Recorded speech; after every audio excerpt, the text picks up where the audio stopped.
हिंदी की सभी परीक्षाओं के लिए महत्वपूर्ण समोच्चारित भिन्नार्थक शब्द युग्म कि आज हम कुछ महत्वपूर्ण शब्दों के बारे में जानेंगे।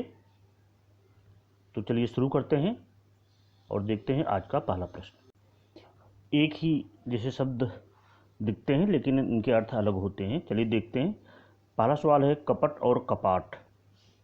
कपट और कपाट, इसमें देखिए 4 ऑप्शन दिए गए हैं। तो कपट का अर्थ होता है धोखा और कपाट का अर्थ होता है दरवाज़ा, यानी इसमें गा ऑप्शन सही होगा। दूसरा प्रश्न देखते हैं सर और सर।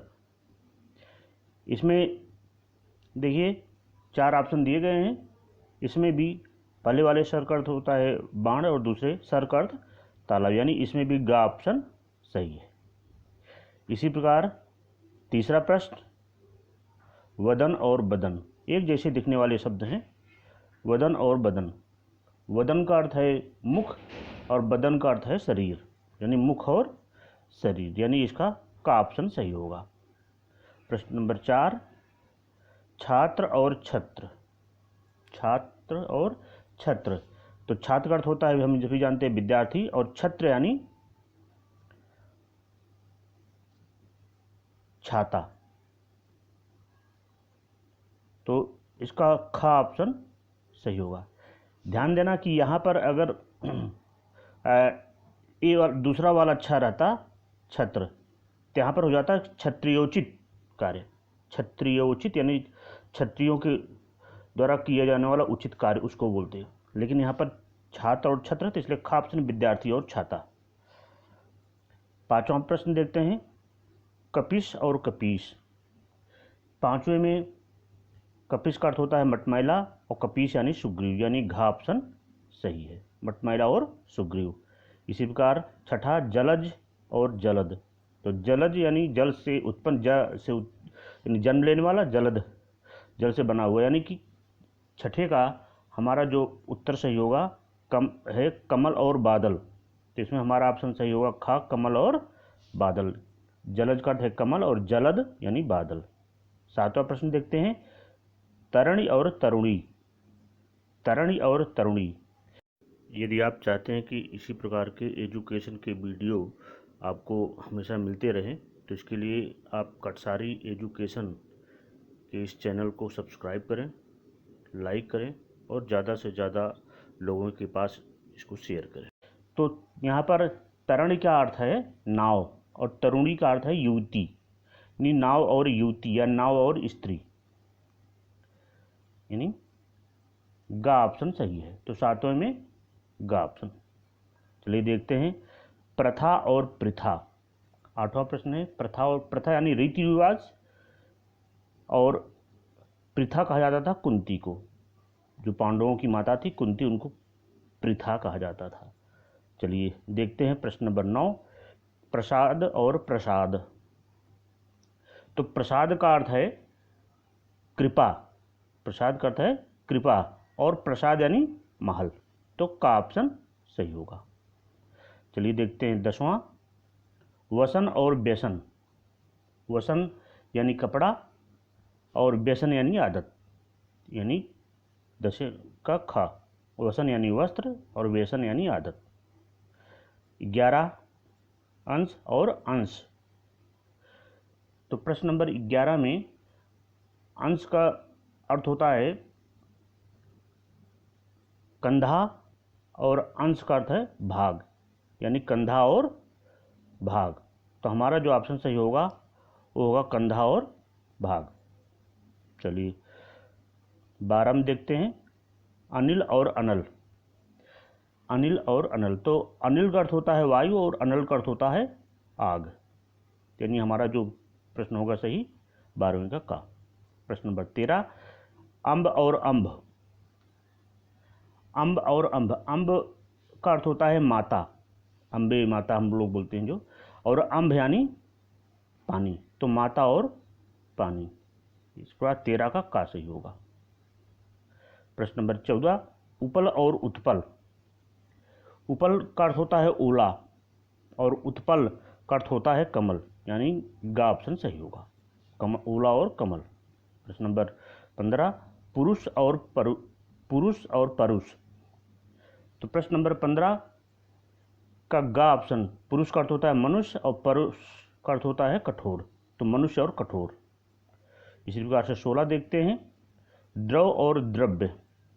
द्रव और द्रव्य, तो द्रव का अर्थ होता है तरल पदार्थ और द्रव्य यानी धन, पैसा रुपया जो होता है धन, तो का ऑप्शन सही है। इसी प्रकार से स्वर्ण और सवर्ण, तो सभी जानते हैं कि स्वर्ण का अर्थ होता है सोना और सवर्ण यानी उच्च जाति, यानी इसमें घा ऑप्शन सही होगा, सोना और उच्च जाति, उच्च जाति के लोगों को सवर्ण कहा जाता है। इसी प्रकार प्रश्न नंबर 18 देखते हैं, अभिराम और अभिराम। तो अभिराम कहते हैं अनवरत लगातार, तो ग में है अनवरत, अभिराम यानी सुंदर आकर्षक, ग ऑप्शन सही होगा, अनवरत और आकर्षक। इस प्रकार से 19 नंबर देखते हैं, कुल और कूल। कुल हम सभी जानते हैं कि कुल कहते हैं वंश को यानी खानदान को, तो वंश और दूसरा कुल है यानी किनारा, तो हो गया का ऑप्शन सही है, वंश और किनारा, खानदान या किनारा। प्रश्न नंबर 20 है, क्षति और क्षिति। तो यहाँ पर क्षति का अर्थ है हानि और क्षिति आकाश, क्षितिज जो होता है, तो हानि और आकाश, यानी हमारा खा ऑप्शन सही होगा। 21 सवाल देखते हैं, छात्र और छत्र, मैं पहले बात कर रहा था इसी की, छात्र यानी विद्यार्थी और छत्र यानी क्षत्रियोचित, यानी इसमें हमारा घा ऑप्शन सही होगा, विद्यार्थी और क्षत्रियोचित। 22 नंबर प्रश्न, तरणी और तरुणी। तरणी का अर्थ होता है नौका और तरुणी यानी युवती, शायद प्रश्न पहले आ चुका है, तो नौका और युवती। चलिए नौका और युवती। अगला प्रश्न देखते हैं, नीर और नीड़। प्रश्न नंबर 23, नीर और नीड़। नीर का अर्थ होता है जल और नीड़ होता है घोंसला, तो जल और घोंसला, यानी घा ऑप्शन सही है हमारा, जल और घोंसला। प्रश्न नंबर 24 देखते हैं, भवन और भुवने। तो भवन का अर्थ होता है घर और भुवन यानी संसार, तो यानी घर और संसार, इसमें हमारा गा ऑप्शन सही होगा, गा ऑप्शन सही है। चलिए देखते हैं प्रश्न नंबर 25, उभय, उभय और अभय। अब हम आपको सभी का अर्थ इसे साथ साथ बताते चलेंगे, इसमें ऑप्शन नहीं है। तो उभय, उभय का अर्थ होता है, उभय का अर्थ है दोनों, उभय का अर्थ है दोनों, और अभय, अभय का मतलब होता है कि निडर, अभय का अर्थ है निडर।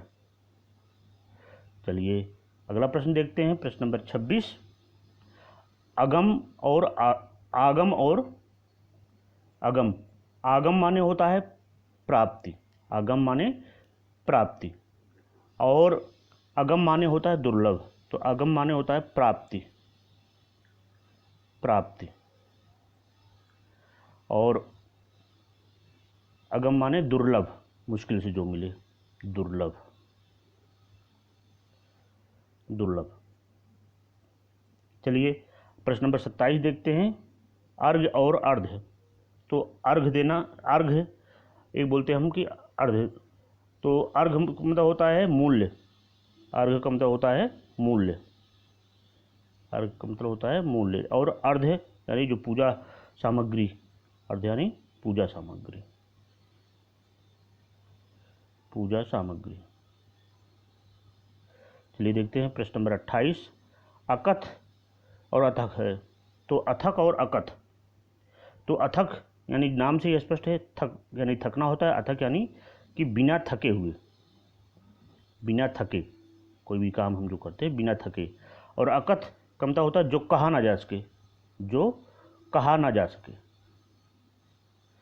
जो कहा ना जा सके।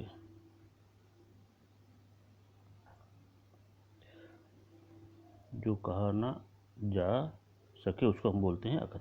अगला सवाल देखते हैं प्रश्न नंबर 29, अलक और अलिक। अलक का अर्थ होता है बाल और अलिक का अर्थ होता है ललाट। ये सभी प्रश्न एग्जाम में कभी न कभी पूछे जा चुके हैं। प्रश्न नंबर 3, आयस और आयुष। तो आयस का अर्थ होता है अपकीर्ति, अपकीर्ति। कीर्ति सबको पता होगा, उसी का उल्टा है अपकीर्ति, कीर्ति यानी यश। और आयुष का अर्थ होता है आज्ञा, आयुष का अर्थ है आज्ञा। चलिए देखते हैं प्रश्न नंबर 31, अक्ष और यक्ष। अक्ष यानी धुरी, जैसे पृथ्वी अपने अक्ष पर घूमती है। उसके बाद यक्ष, यक्ष जो है महाभारत में आया होगा यक्ष, अभी महाभारत में आप लोगों ने देखा होगा। तो यक्ष क्या है? एक देव योनि है, एक देव योनि यानी देवताओं की जाति प्रकार है, एक देव योनि। तो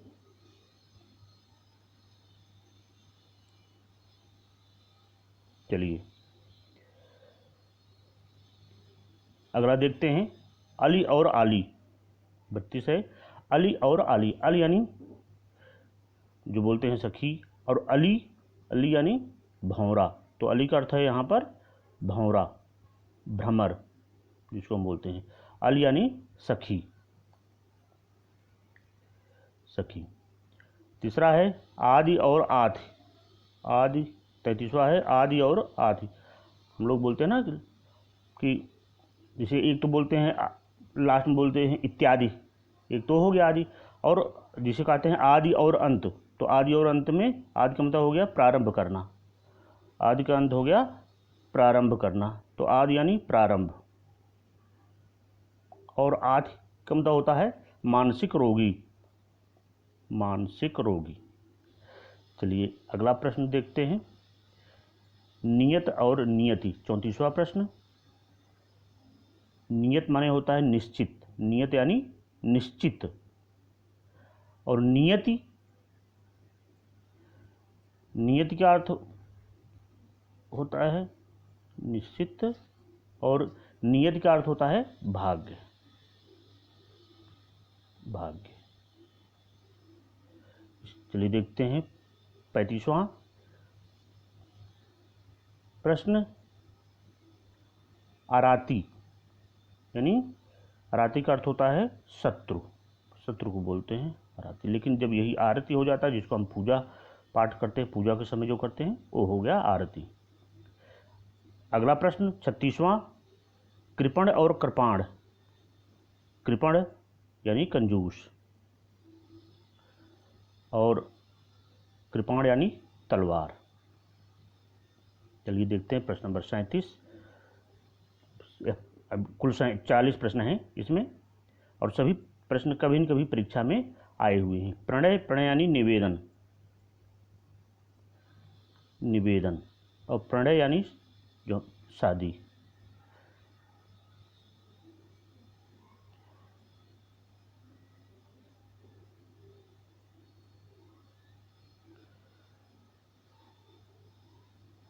शादी। अगला प्रश्न देखते हैं 38 प्रश्न, सुत। सुत का अर्थ होता है पुत्र, और सूत, सूत यानी आपने सुना होगा सूत पूर्ण कर कहते थे, तो सूत यानी सारथी, सारथी। 39वां प्रश्न, पंथ और पथ। पंथ का अर्थ होता है संप्रदाय, संप्रदाय, और पथ का यानी रास्ता। चलिए 40वां प्रश्न देखते हैं, पास और पास। तो पास का यानी अर्थ हो गया निकट, निकट, और कहते हैं ना कि मोह पास में बांध लिया, तो पास यानी जाल। इसी के साथ 40 प्रश्न समाप्त हुए।